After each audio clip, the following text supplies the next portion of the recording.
So I'd like to thank you all for coming. I'd like to thank my guests at Sexy Machinery. The format coffee table is courtesy of Martino Gamper, and I'd like to make a special thanks to Nick Wayne, who has made everything look. Absolutely, he's made everything look and sound as good as it has been these last weeks. So, Nick, thank you very, very much. Samuel Beckett once said about James Joyce's work in progress, which would later become the novel Finnegan's Wake, that form is content and content is form. Inspired by these words, format is about the shapes that discourse takes. How has knowledge been formatted into disciplines, institutions, and technologies?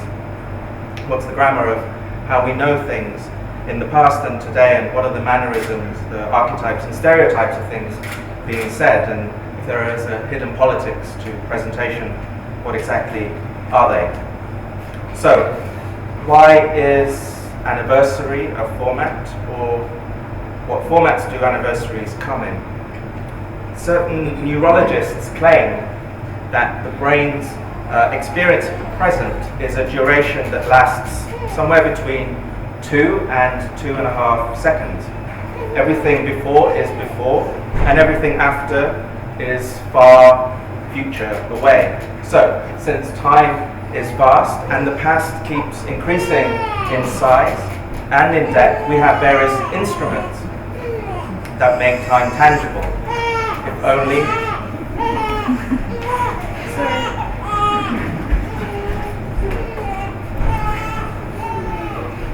over 18. It really instills a sense of confidence in what one's saying. So we have various instruments that make time tangible, if only for a mere moment. Anniversaries are one of these instruments. They summon the past into the present again and again, each time looping time into circles where the diameter is a century, a decade, a year, a month, a minute. Sexy Machinery started out as an idea between Stephanie Talbot, Dominik Kremerskothen, and myself here at the AA. We were quickly joined by Kajsa Stahl and Patrick Lacey, growing to include Benjamin Reichen, Maki Suzuki, and Dagmar Radmacher, and also hundreds of contributors and collaborators in manifestations that included magazines, exhibitions, and also art directing a pop band. In 2005, Sexy Machinery hosted a manual of love, which was subtitled A Live Magazine, which transposed the format that it had established in its printed pages over to a live event. And in many ways, this is the antecedent to the whole idea behind format.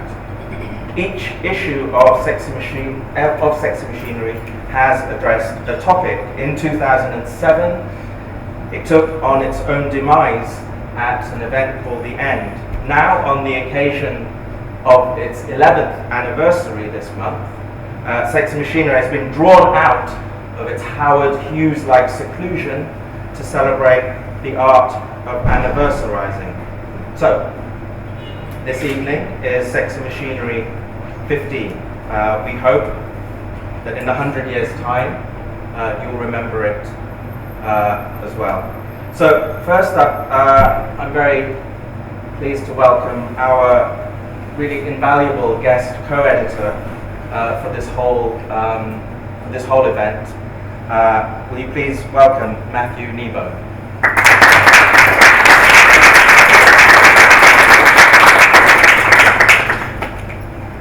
Thank you for the kind words, Shumon. That's very nice.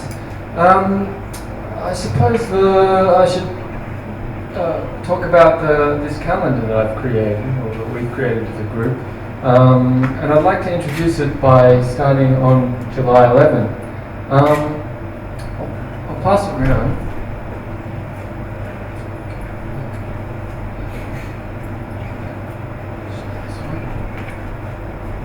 So, I'd like to read a little detail in the colophon, which I'm not sure if you can read it on the screen or not, but it says here, This calendar was set in June 14, a typeface digitized on the 14th of June 2011 by the designers, based on June 14, 1967, a painting by Onkawara. So I'll move on to Onkawara's paintings. The interesting thing about Onkawara's paintings is that, obviously, from a distance, they look like they could be print. Obviously they're geometric and have a lot of a machine quality to it, but they're quite strange as well.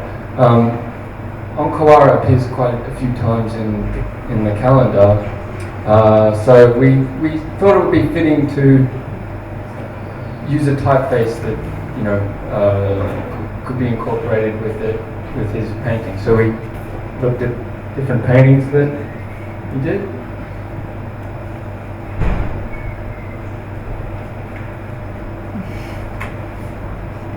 So the interesting fact about Onkawara, though, is that he constructs these paintings in one day, and if he doesn't create them by one day, he destroys them, and they're never made public. So they have this sort of urgency about them. So Maki and I designed the font for the calendar in the same way. So we decided on the 14th of June that we would digitize this font for the calendar. So his paintings are very. He uses a similar style of font, but obviously it changes over time. So he's been doing this for many years. So recent ones are a little bit altered.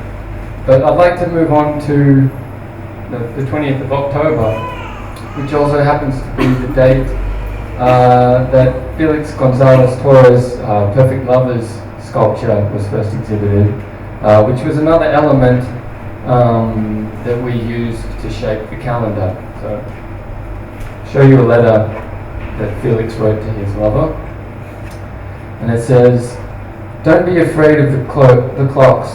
They are our time. Time has been so generous to us. We imprinted time with the sweet taste of victory. We conquered fate by meeting at a certain time, in a certain space.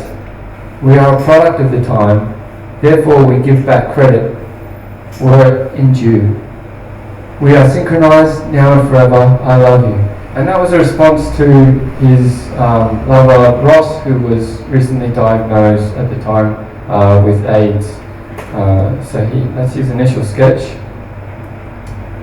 And that's the artwork. So the two clocks together are identical, and they're just battery operated, and they start on the same time, but due to the idiosyncrasies of the mechanisms inside, they gradually move out of synchronization and come together only every so often. So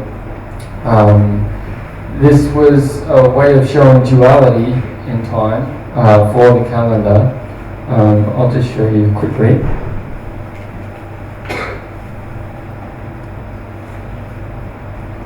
So as you can see, we have two events happening on the same date, and this, in a way, was to reflect this artwork. So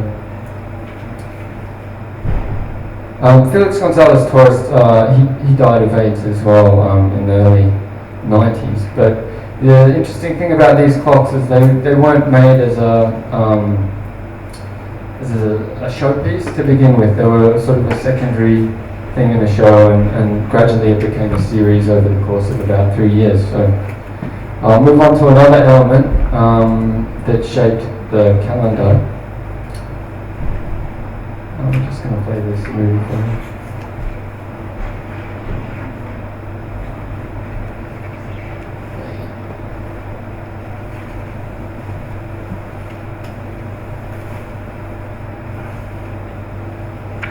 Stay with me.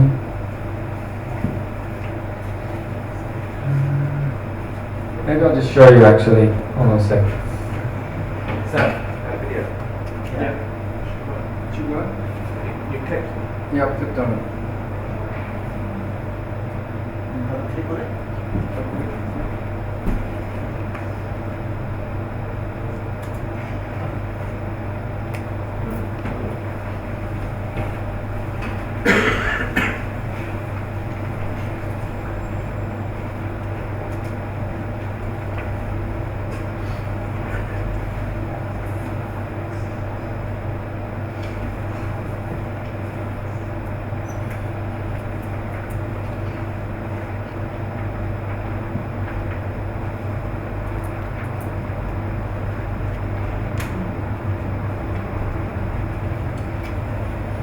So that's a flip animation of the video of the death of modernism, which was the Druid Ego Housing Commission demolition. So that was another way of showing time elapsed, so we integrated that into the calendar as well. So interesting thing about it is that up close you can't really see what it is, but you know, once you get a distance away, the image becomes visual. So the next thing that shaped the calendar is the guy in the middle of that photograph. You may know the other two. One of them is Buzz Aldrin and the other one is Neil Armstrong. The third guy though, his name is Michael Collins, and Michael Collins was responsible for orbiting the moon while the other astronauts were walking on the moon. So he was given the task of bringing the astronauts back home basically and getting them up off the moon. So he actually never got to go to the moon. So that's why we've sort of created an ode to him on the back. So he was actually asked a second time if he'd like to walk on the moon, and he refused. So it's amazing to think that he went all that way and didn't get to realize his dream, but he's on the back of the calendar now. So.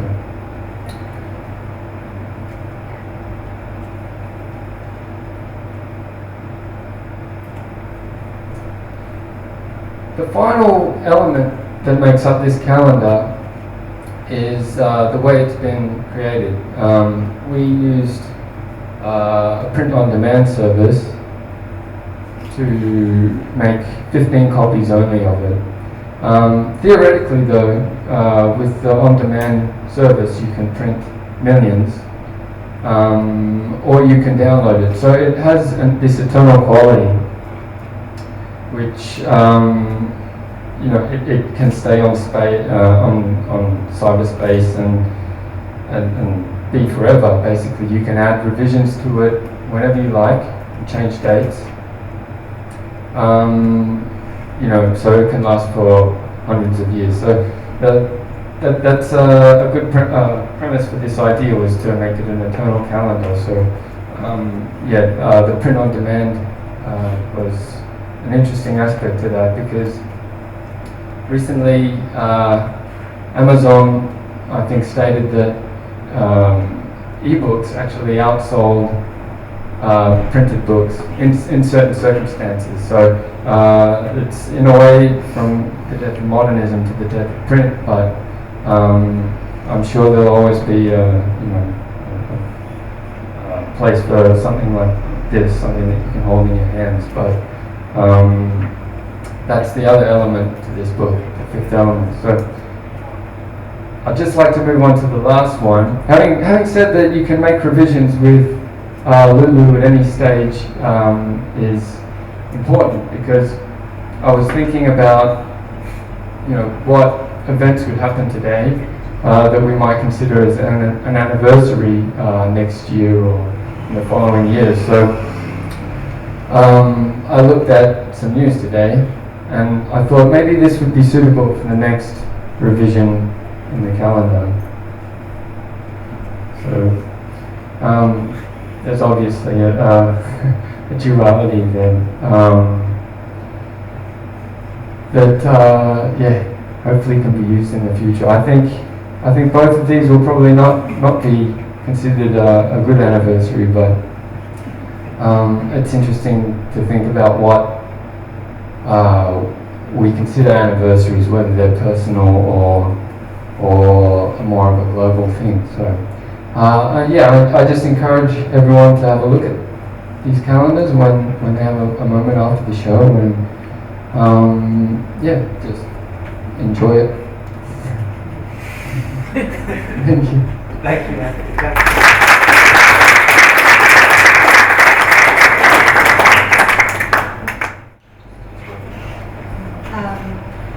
Very light-hearted. The anniversaries of love, not marriage as such, even though this has been the year of rock and roll, royalty, royalty weddings, but wedding anniversary traditions we found very interesting. And the fact that our lost generation, we don't really get married, maybe, and we don't celebrate our anniversaries other than going for dinner, lighting a candle, going to the cinema maybe, going to the theatre or the opera. But there is actually a rule book on how you could celebrate, what kind of present you could give or receive. This hasn't happened for me as I'm not married, even though I've been in a relationship for 10 years. I didn't get any diamonds, as is actually stated in the modern versions. You can request a diamond jewelry. I didn't get that, but I got a trip to London instead. That was very nice. Anyway, it has also changed. Now we celebrate every year until 25 years of marriage with a material gift. It used to be only 15, and then 20, 25, but now it's up to 25, which is the silver wedding anniversary. Maybe we're more materialistic, or more clever, more savvy. We get the presents we want. This is the wives. The men don't get anything but that.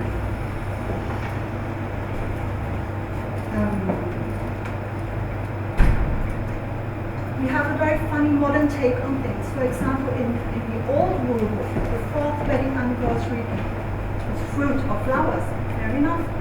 Now it's electrical appliances. The 10th used to be tin. Now it's diamond jewelry. Diamond jewelry turns up a lot in the modern world. The 15th used to be crystal, but now it's watches. And the 20th used to be china, and now it's platinum, the most expensive present you could give us. Curiously, the 24th wedding anniversary, that used to be to give china, receive china. Now it's musical instruments. So I would like to meet that couple who got a musical instrument for the 24th wedding anniversary. We have assembled a little box of treasures, kind of a dowry of wedding anniversaries. And it contains all the 80 items which are now used, or used to be used in the traditional UK version of wedding anniversary gifts. I need some help. I'm going to have it open. That's good. So I'm going to show you some of the funnier ones, or maybe a serious one. The diamond. There needs to be a diamond. We actually have a diamond. We also have a most minute piece of platinum, which looked like a piece of silver too. There's of course gold ring. Emerald, also tiny, and a tiny ruby. We need donations.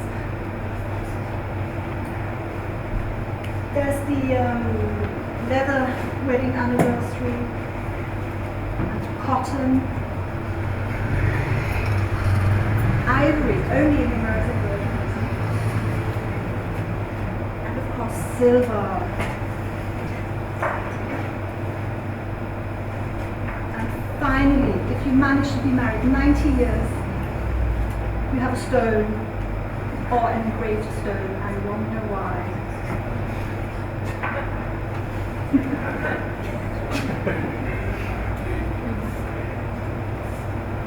I found some examples of couples. Some of them are dead and some have wedding anniversaries. I found a couple in the paper, John and Jill Maddox. They've been married in 1981 and it's their anniversary. We don't know them, but they were in the paper. Katie England and Bobby Gillespie, they've been married for 5 years. It's their one anniversary. They could also receive daisies as a flower. Kurt Cobain and Courtney Love, they would have been married 19 years. It would have been their bronze anniversary. And Paula Yates and Bob Geldof, they would have been married 25. So this would have been their 25th year silver. John Lennon and Yoko Ono, they would have been married for 42 naked years in bed. You don't get anything for 42 years. You have to wait till 45. Roman Polanski and Sharon Tate, they would have been married 43. My parents, an impressive 47 years of marriage, they don't celebrate, they're embarrassed. They had my bigger brother before they were married. We were never told. Charles and Ray Eames, they were married in 1941, so this year is their platinum 70-year anniversary. Very romantic. And finally, this is to Patrick, and I'm sorry you can't hear it. It's actually Patrick's mom's and dad's wedding anniversary today. They were married in 1972, and now I'm getting emotional because he's not here. Should be. So Patrick, Lacey's parents, and Jim Lacey have been married for 39 years. Awesome. Thank you. So today is the 11th of July, or as we say in France, 11 juillet. And now I feel bad saying this, but I was going to say that my event is more important than Patrick's. So to me. So on the 11th of July,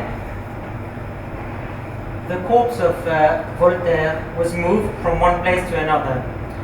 Actually, he was dead before the French Revolution, but something like 11 years after that, the sort of temporary government decided that he should be exhumed and moved to a place which is a bit more important. And I don't know how many people have had two burials, but he had a second one where 1 million people in Paris gathered. And to tell you how important that is, there were 1 million people when Paris was liberated after the Second World War, and there were a little bit more than 1 million when France won the World Cup in '98.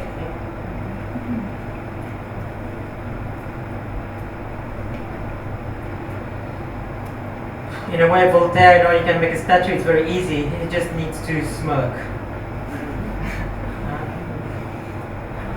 And he smirks all the time, but this guy was really old when he died.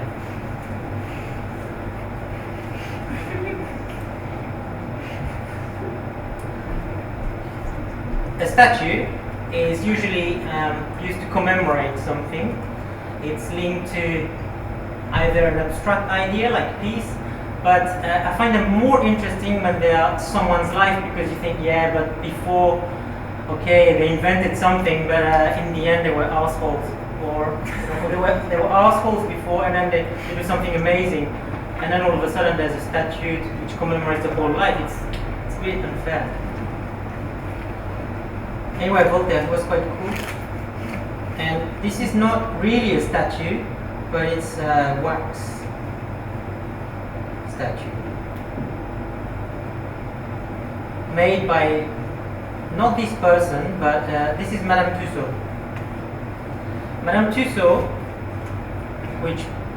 who was not Madame actually, when she was 17, made her first wax doll. No, it's not a doll, it's a statue. And that was of Voltaire. So that was a long time ago. But it's quite grim, because the thing is that now we look at it as some sort of cheap entertainment.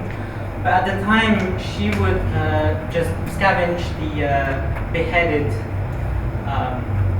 bodies or corpses of all the revolutionaries who actually died one after the other with the same weapon, which is the guillotine.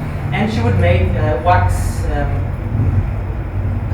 actual scale models.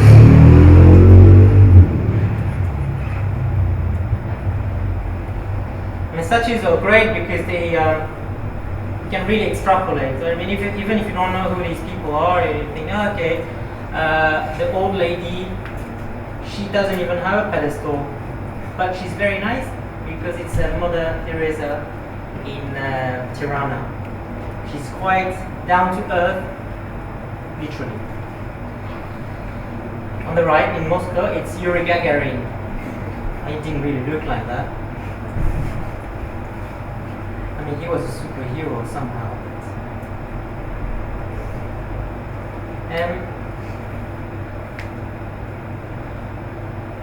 In a way, there are sometimes slight anomalies to celebrating someone's life, especially if they're very young, but especially, again, if they are not as young as being children. But on the left-hand side, you have French author Romain Gary, who really deserves a statue, or two or more. But basically what's celebrated on the left-hand side is the fact that he was born in Vilnius. So maybe the sculptor thought, can't really show him as an adult, because he didn't really do much as an adult in Vilnius. So I find this quite honest, it's very nice. Obama here, on the right-hand side. It was apparently quite controversial because this is in Jakarta, and some people from maybe locally said, hey, why don't we spend some money on our people? I mean, two examples where maybe the whole body is not that important. So on the left-hand side, French comedian who was always, most of the time wearing dungaree. And on the right-hand side, in Aberdeen, Kurt Cobain. I wouldn't have chosen guitar myself, but I mean, I was not asked to do this. And of course, what's nice about statues, and the reason why I talk about statues, is that somehow they are reminders of anniversaries. But now that we have all our digital calendars, and you can just write down mom's birthday, repeat every year, just let me know 2 days before. I think the coincidence of meeting a statue and wonder what they are is can be appreciated. That's something I realized I was maybe getting old, because when I walk around I actually read what's on the statue. But this one is really confusing. I've never been to Philadelphia, but if I was to go and look for Rocky's statue, I would go on top of the stairs as it is shown in Rocky 3. Thing is that they didn't want it, so now it's somewhere. Actually, in Philadelphia, in front of the those steps are. You probably remember. I hope you remember. Amazing scene. But so the statue is supposed to be over there, but it's been moved as almost as an apologetic gesture. But having said that, Rocky Balboa doesn't exist. You do get a lot of tourists going up and down, maybe like that. Yeah, they do that. Yeah. I have a friend who really knows how to do it. I did that. I did. This is something else which is also confusing, because on the left hand side, they're both Michael Jackson, but on the left hand side it's a statue which is actually a prop for linked to one of his albums. The one on the right is quite recent. Todi Al-Fayed said, I'm going to pay for this statue, and it's in Fulham, so if you want to go and see it,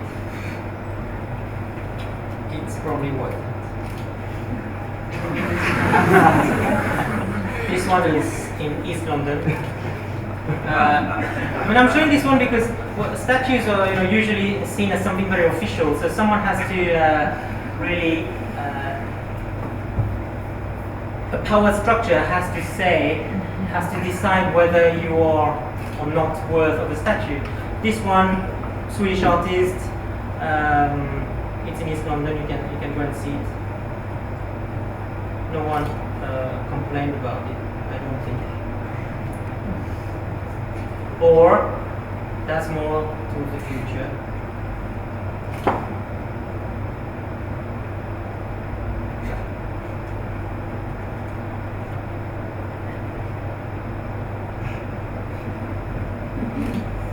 I think they have the best reasons to have a Michael Jackson statue.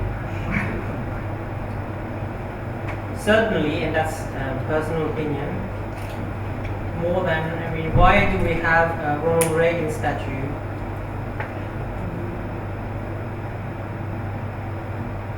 On the left hand side, Mr. Gorbachev. Actually, this statue is not in Russia. but it is in California in the Ronald Reagan Library. This is in Seattle. Actually, it's been bought from Russia, from a scrapyard, and actually it's been saved on the basis of art qualities. But you know, Seattle, Lenin.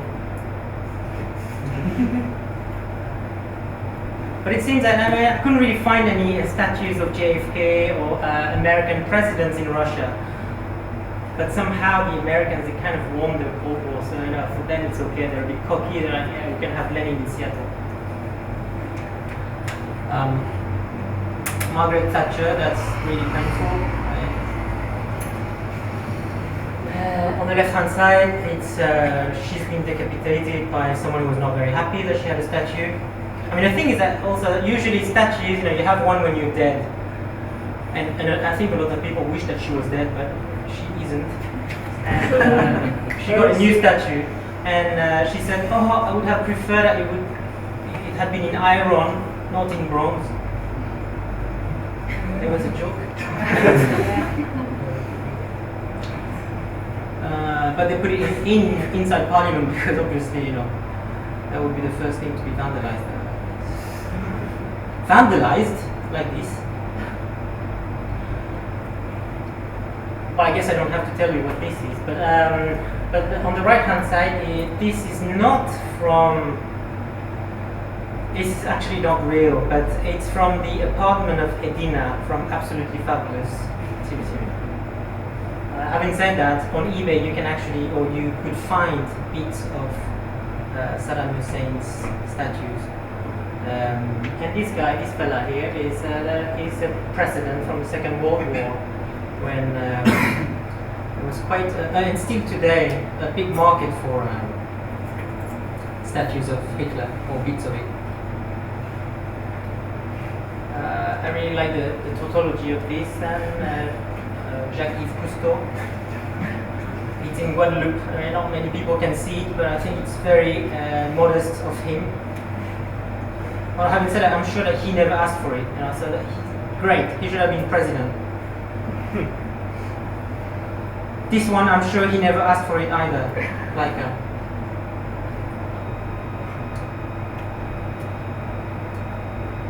before, after. After, because yeah, Stalin next to Lenin, I think the wife was not happy, and the rest of history was not happy. So I guess the statues, I was talking about statues, but when they are the embalmed bodies, it has the same quality, but you think, yeah, it's a bit like those religious relics where you think, but there's only one, surely, so it's maybe more important. So Mao, so it seems that, you know, tyrants and people who are quite happy with themselves go through this sort of thing. And I think if you go to Moscow, you can go and see Lenin. But a bit closer to us, and I would say this is, I prefer him, not only because of his writings, but also because he seemed to be quite a funny guy. Jeremy Bentham. I would say 10 minutes walk from here, you can see his embalmed body in this box. That's the only photo that I could find of the closed box, because you know, it's much better to see him in person. But this is something that he actually wrote in his will. He said, I will paraphrase because reading is always boring. Okay, my friend will ask a taxidermist to stuff my body, and sometimes you can, you know, have the body in my corpse in your living room, and then we can celebrate my writing. The mummification of the face didn't really work, so they put another face. But for a long time, that head was at his feet. Oh, it's at UCL. It's open every day. and you'll see him is jolly good soon.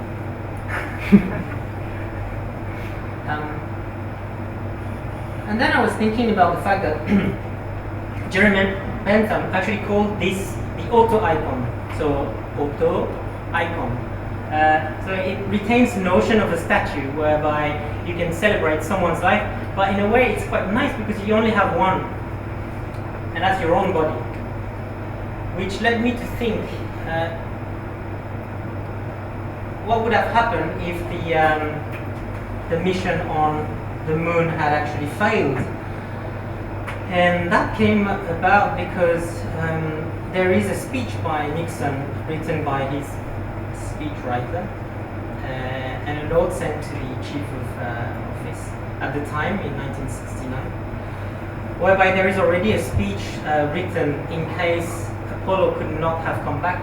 So it means that they would have been left there, and there is a slightly grim option of either committing suicide or starving to death. And then I thought, okay, what happens after that? You're dead. Probably the body will start to decay because there is a bit of water and fluid in the body itself. But then in space, that's it. So there will be a mummification occurring, probably. I'm not a doctor. So this drawing, probably wrong, but I just took it as an illustration.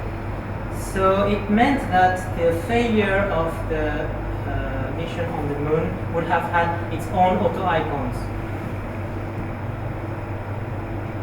Thank you. So it's 11th of July 2011. Your name is David Bowie, and you're celebrating the 42nd anniversary of your single Space Oddity. In a few days' time, you'll be able to celebrate the 42nd anniversary of the BBC using your song to accompany the live broadcast of Apollo 11 landing on the moon.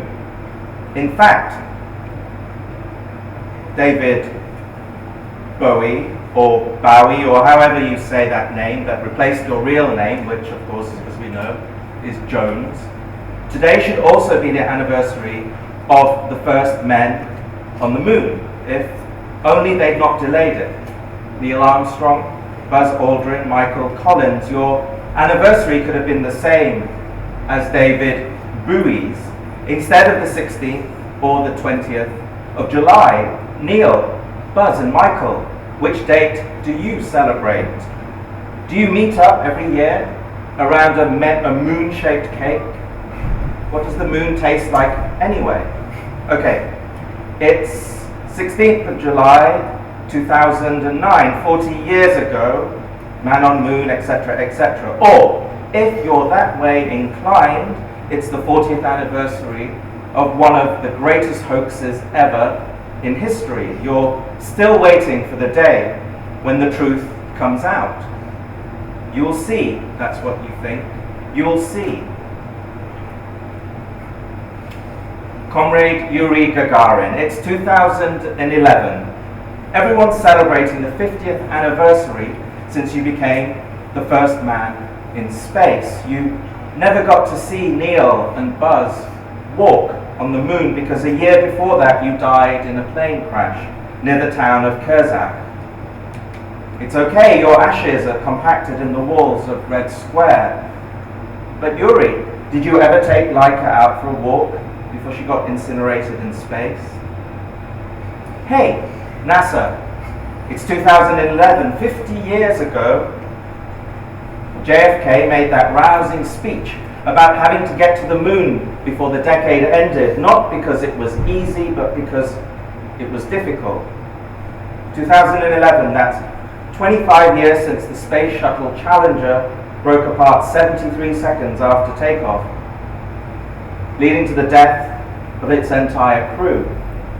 Is it a coincidence that it's also the start of a new anniversary? NASA, you've just launched your last ever space shuttle, Atlantis. Space travel clearly is heading east. Now, dear Chernobyl, it's 2011. I don't know if celebrate is the right word to use, but isn't it your anniversary too? 25 years since the largest nuclear power plant accident in history. It's strange to think that the Fukushima Daiichi nuclear disaster took place in this, your anniversary year. Pythagoras said the universe is made of numbers, that there are hidden patterns encoded everywhere. 11th of March 2021 will be the 10th anniversary of Japan's tragic tragedy. Russia, it's 2011. Perhaps here celebrate is the right word. I guess it depends on who we ask. But Russia, happy 20th anniversary of you not being the Soviet Union. The 20th anniversary since the 20th century, as we knew it, ended. Hey, Iraq, it's 2011. It might not feel like it and probably way down your list of priorities, but it's the 20th anniversary of Gulf War I. Those choking apocalyptic clouds of black smoke you left behind in Kuwait when you set the oil fields on fire. CNN, dude, it's 2011, the 20th anniversary of you turning Baghdad's night skies into a glowing green. You broadcast the bombing raids live in spooky night vision, and we watched transfixed. It was somewhere between a computer game, Andy Warhol's film Empire, and what would, a decade later, just before 9/11, become Big Brother. Mr. Mark Frost, it's the 20th anniversary of the end of the cult TV show that you devised with David Lynch, Twin Peaks. Is it true, Mr. Mark Frost, that one reason you thought that the second series bombed so badly was because everyone was watching Baghdad be bombed live on CNN? If that's the case, then, is it also the 20th anniversary of realism eclipsing surrealism in the media wars? Francis Bean Cobain, you weren't even born in 1991, but that was the year that your father, Kurt, and his band, Nirvana, released the single Smells Like Teen Spirit and the album Nevermind. Francis Bean is the 20th anniversary of grunge. Can you tell us if it had anything to do with the end of the Soviet Union, with the end of history? Osama bin Laden, it's 2021, the 10th anniversary of your death, the 20th anniversary of 9/11, 60 years since JFK made the moon speech. Which one takes up more news space, more TV time? Osama bin Laden, is it better to anniversarize your death because it signals closure and victory, or is anniversarizing keeping you alive? President Hu Jintao, today is the 11th of July, 2021. It's the 10th anniversary since you said you put a Chinese man or a Chinese woman on the moon by 2025. You, more than anyone, know about the power of anniversaries, of the numerics of dates. Empires are bolstered by building on the foundations of great things that happened long ago. Every time something is anniversarized, 1 year, 5 years, 10 years, we revise the reasons that it happened, as well as the consequences of it happening at all. You see, President Hu Jintao, anniversaries rewrite the past according to what we need of it from today's predicament.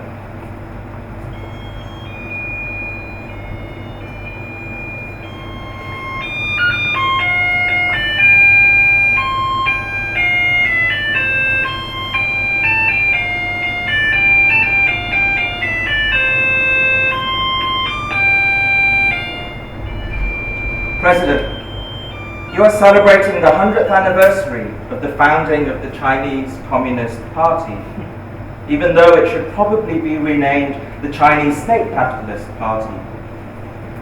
Anniversaries are assessment opportunities. That sounds quite communist. Is that a bad thing, President Hu Jintao?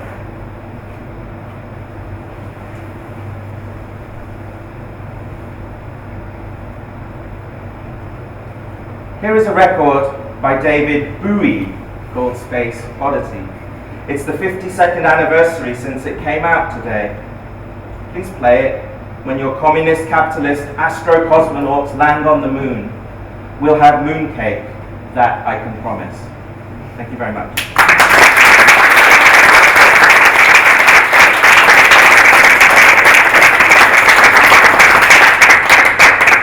As we hurtle to the moon's surface, I'd like to welcome our last presenter for this evening, Dominik Kremerskothen.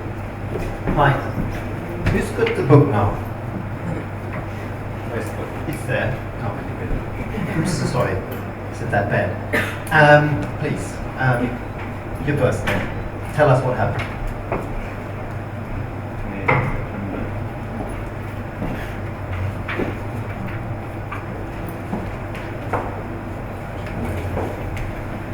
Happy birthday, Bridget Bardot. And Warsaw surrenders to Nazi Germany. What's your birthday? August 13th. August 13th.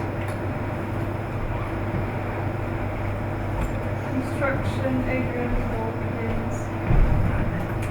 Well, that's quite nominal.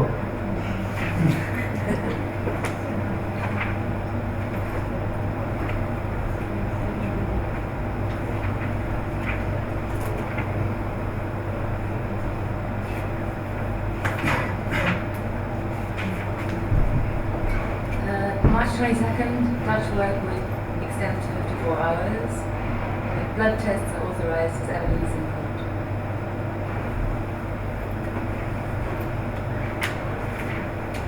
What's your birthday? 25th of September.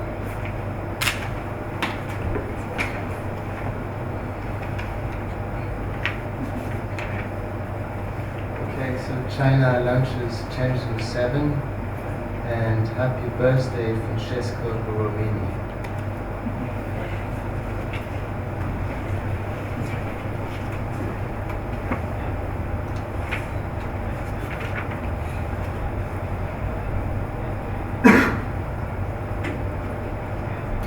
January 13th, Johnny Cash performs at Folsom Prison, and it's Old New Year's Day. What year?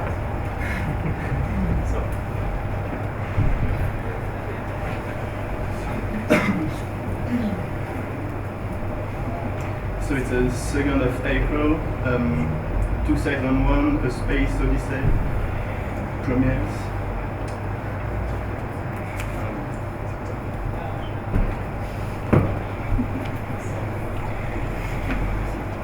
It's the 3rd of September.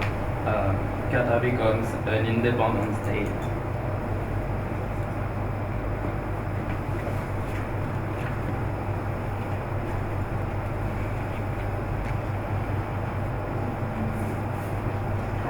Training first of January, fast Macintosh computer sold.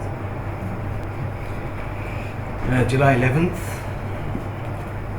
That's a joke. Then May 19th, Oscar Wilde released from Reading jail. So everyone has a stay and everyone has something else on the day. Now, maybe I would like to ask you to actually look at my watch.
it's 7:35, 27 seconds. That was Sexy Machinery 50. Thank you very much.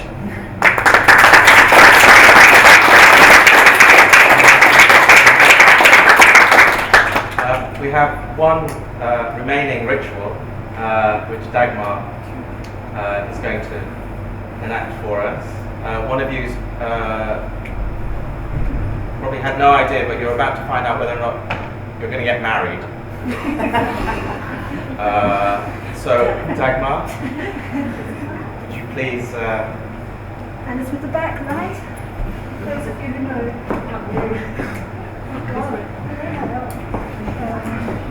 Right.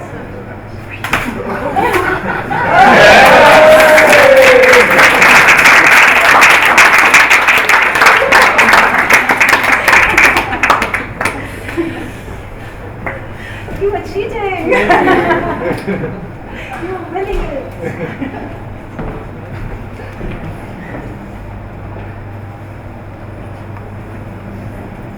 As Dominik said, that was Sexy Machinery 50. We would like to invite you to not only witness a reenactment of the moon landing back here, but also get to find out what the moon tastes like. There's champagne, juice, and a moon cake, so please join us at the back. Thank you all for coming.